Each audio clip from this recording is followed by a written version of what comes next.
Oh, the cross, crucifixion. You mean you'd be disappointed to find Jesus didn't die on the cross? That this wonderful being never suffered so? Did you really think God didn't have a solution? The story of the cross has won many people to being most earnest in seeking God. Sure, they got the wrong end of the stick, but we're all children. It was the horror of it, the appalling possibility of it, and that it was a historic reality was just unbearable. They realized they loved him and what he stood for. And of course, they took it according to the religion to be that this is God. Well, that's not good. You can't go around killing God. But anyway, more to the point, our God is an awesome God, all-powerful and all-loving. Do you think he had to put up with this method of protecting you and bringing you to salvation? He was constrained by this, was he? No way.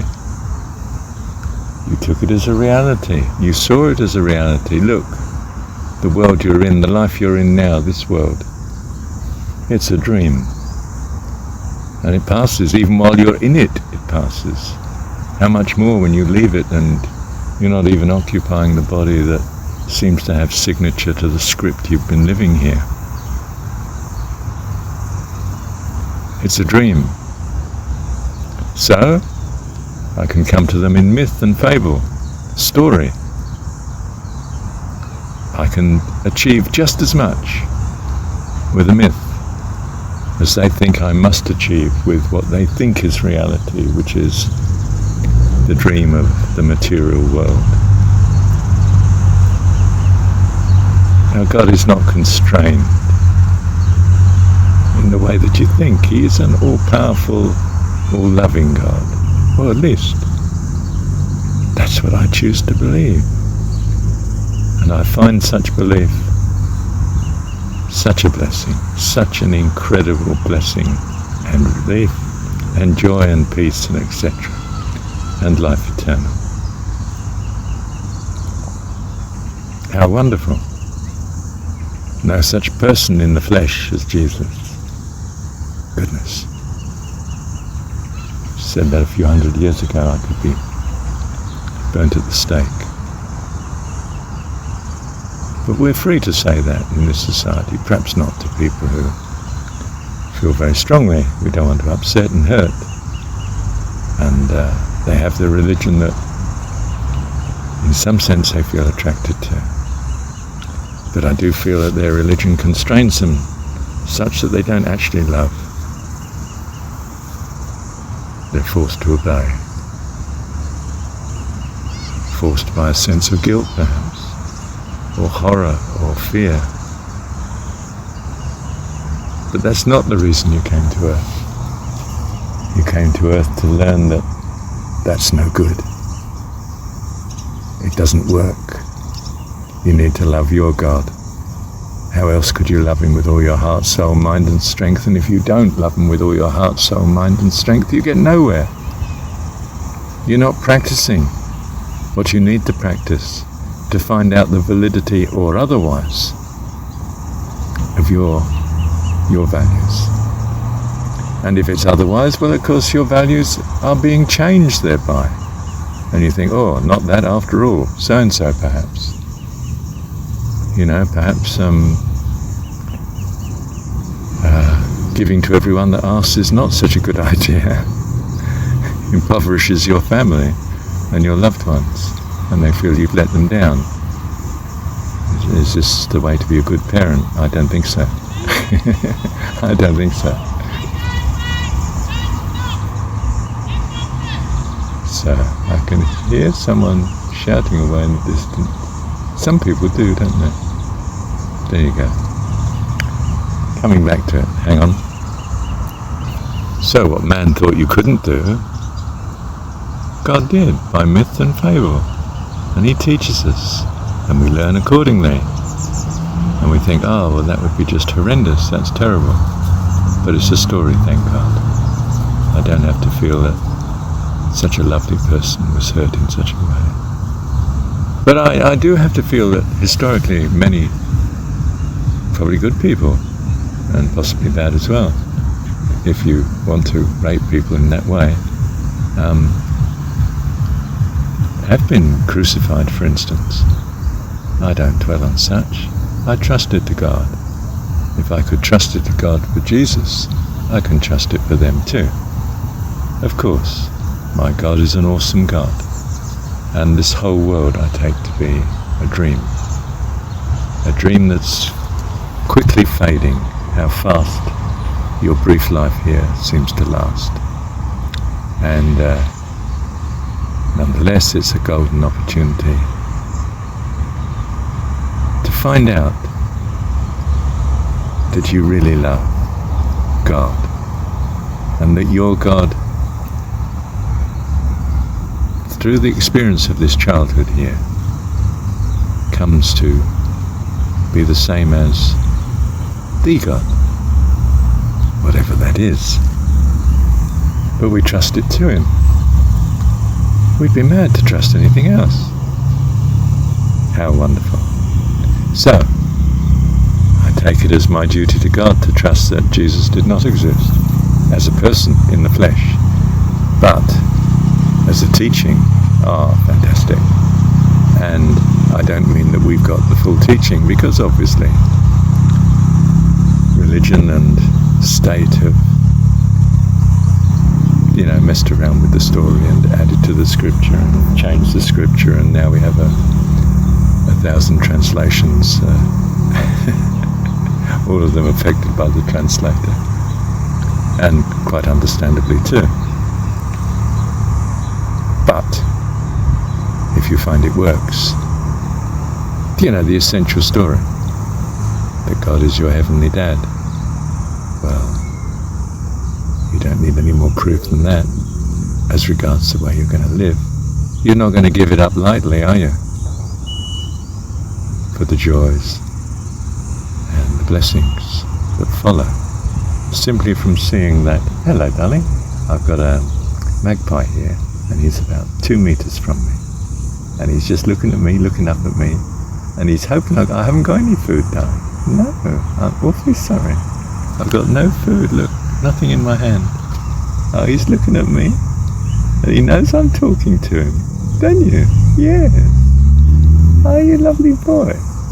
Yes, he's just gazing at me. Just tweaks his head a little to the side, left and right a bit. Have you got your mate somewhere? Can I see a mate over there? Oh, could be. I can see someone else. He's got magpies here, but extremely long white beaks. Powerful looking beak. Yeah. Oh, he's just standing there. He's listening to me, and he's talking to me. Well, he's talking to me with his mind, I think. And he's just wondering, this is an unusual person, that he hasn't got any food. I'm sorry, sweetheart. Now then, let me get back to what I was saying. I'd have to rehear it. Hang on. Well, I got to 2 minutes through listening to this recording, and I've now got 2 of these magpies with us. The other one, I don't know if the other one's female, I'm not sure. Smaller anyway. Not that much smaller. And they're both within 1.5 meters of me. And they're both listening to me talking to you now. And when someone ran past just now, well, of course they backed away a few meters into the grass, away from the path. And now they've come right back again, right close. And I thought I'd stop listening to the recording because they were fascinated by the recording coming from the phone. And now I'm talking to them so that they can hear me. But if I just replay this a minute. Oh, that was where I finished the recording. Sorry about that. I didn't get back to you, did I? Let me think. I know it's a bit poetic, but I see them all as God's creatures. And sure, they don't necessarily treat other creatures well. But I can understand that. I've been here. It's Very demanding situation, isn't it? And how much more if you're just born in the wild? Who knows what each creature's... Mark Twain. It's that saying again, isn't it? Mine enemy is the person whose story I've not yet heard. I will trust with each life form I come across that if I only understood its story, my compassion would be there. So it's there anyway, for I'd hate to have missed the opportunity of being compassionate, kind and understanding where it was so needed. My soul longs for you, Heavenly Dad, and I find you're in me. Read jon17 tells you flat, God dwells in you and me. And Jesus apparently is busy, isn't it? For Kingdom of Heaven's within me, I've got the entire Kingdom of Heaven within me as well. Oh, goodness gracious me. I don't get a word in edgeways. Where was I? My God, I trust, loves all that He's made, and if there were anything that was not made by Him, still He would love them.